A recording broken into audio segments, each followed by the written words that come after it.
राधे राधे। आज कार्तिक मास का 7वां दिन है, तो आपको 7वां दिन का कार्तिक माह का ढेर सारी शुभकामनाएं। चलिए आज श्रवण करते हैं कार्तिक माह महात्म्य का 7वां अध्याय।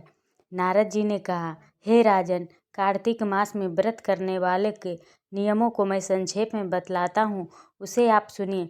व्रती को सब प्रकार के आमिष, मांस, उड़द, राई, खटाई तथा नशीली वस्तुओं का त्याग कर देना चाहिए।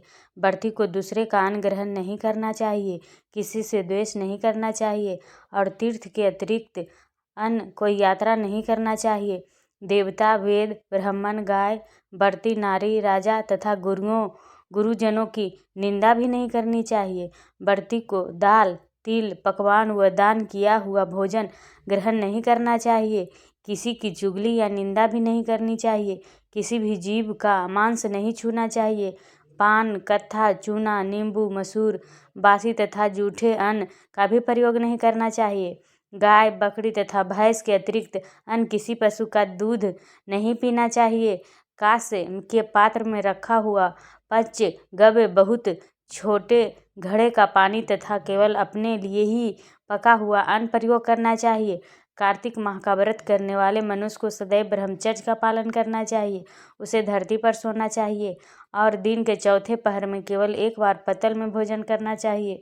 व्रती के कार्तिक माह में केवल नरक चतुर्दशी, जिसे छोटी दिवाली भी कहा जाता है, इस दिन ही शरीर में तेल लगा सकते हैं।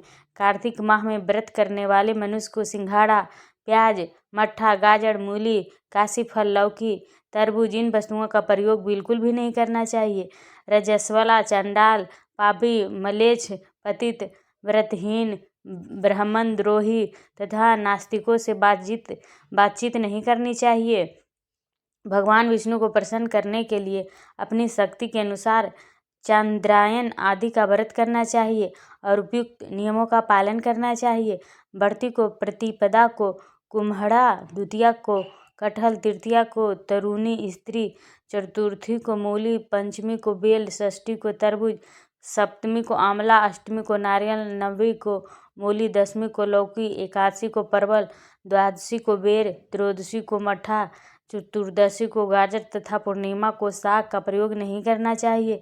रविवार को आंवला का प्रयोग नहीं करना चाहिए। कार्तिक माह में व्रत करने वाला मनुष्य यदि इन शाकों में से किसी शाक का सेवन करना चाहे तो पहले ब्राह्मण को देखकर ग्रहण करें। यही विधान माघ माह के व्रत के लिए भी है। देवोत्थानी एकादशी में पहले कही गई विधि के अनुसार नृत्य, जागरण, गायन, वादन आदि करना चाहिए। इसको विधि पूर्वक करने वाले मनुष्य को देखकर यमदूत ऐसे भाग जाते हैं जैसे सिंह की गर्जना से हाथी भाग जाते हैं। कार्तिक माह का व्रत सभी व्रतों में श्रेष्ठ है। इसके अतिरिक्त जितने भी व्रत यज्ञ हैं वह 1000 की संख्या में किए जाने पर भी इसकी तुलना नहीं कर सकते, क्योंकि यज्ञ करने वाले मनुष्य को सीधा वैकुंठ की प्राप्ति होती है। जिस प्रकार राजा की रक्षा उसके अंगरक्षक करते हैं, उसी प्रकार कार्तिक माह का व्रत करने वाले की रक्षा भगवान विष्णु की आज्ञा से इंद्रादि देवता करते हैं।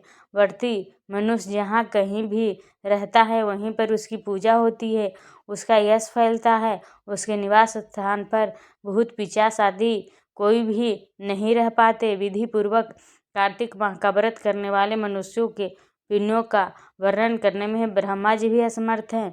यह व्रत सभी पापों को नष्ट करने वाला, पुत्र पौत्र प्रदान करने वाला और धन धान की वृद्धि करने वाला है। ये थी 7वां अध्याय। तो ये पूर्ण हुआ। आपको हमारा वीडियो कैसा लगा कमेंट करके कमेंट बॉक्स में बस बताइए। अगर वीडियो पसंद आई हो तो वीडियो को लाइक, सब्सक्राइब, शेयर कीजिए और कमेंट बॉक्स में अपनी राय अवश्य दीजिए। जो भी भक्तगण कमेंट बॉक्स में जय श्री हरि लिखेंगे उनकी मनोकामना अवश्य पूरी होगी। Thanks for watching.